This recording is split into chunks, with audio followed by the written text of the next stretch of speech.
الدولة الإرهابية الفاشية اللي فينا نسميها بالإرهاب لأنها تدعم الإرهاب وتمول الإرهاب في الخارج وفي الداخل وفي جميع أنحاء العالم، إنها الدولة التركية، الدولة العنصرية، الدولة القذرة اللي ساهمت بقتل وتهجير الملايين من السوريين، واليوم عم تحاول تشن هجمات بالطائرات المسيرة على مناطق روجافا يلي هي تعتبر مناطق آمنة حاليا، وقتلت العشرات من الأهالي أو السكان المنطقة. هاي الدولة ما عاد عرفت شو بدها تسوي، يعني كيف بدها تقتل الكرد، كيف بدها تعمل مجازر على الكرد. فشلت في إنشاء داعش وتدمرت الخلية الإرهابية يلي هي داعش، فعملت منطقة آمنة واحتوت جميع الإرهابيين تبعها في تلك المناطق حتى ترجع تقويهم، ترجع تغذيهم، ترجع تنشرهم مرة ثانية في العالم لحتى تعمل جرائم أخرى.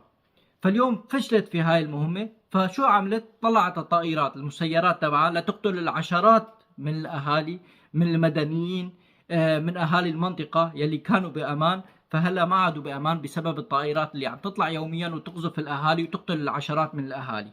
هاي الدولة الإرهابية ما عم تلاقي رادع إلها، ما عم تلاقي حدا يردعها أو يوقفها عند حدها.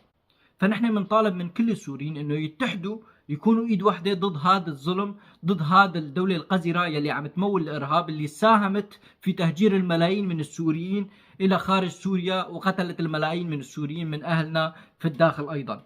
هي اخزر من النظام السوري. طبعا الدوله التركيه هي يلي ساهمت في قتل الملايين من السوريين بسبب دعمها للارهاب، دعمها بالمال والسلاح، وشنت الهجمات ضد النظام لحتى تعمل من الحرب السلمية حرب عنف، حرب قتال، حرب دموية، حتى ساهمت في قتل الملايين من الشعب السوري، واليوم تهجر الملايين من الشعب السوري واللي تهدم بيوته فوق رؤوسه.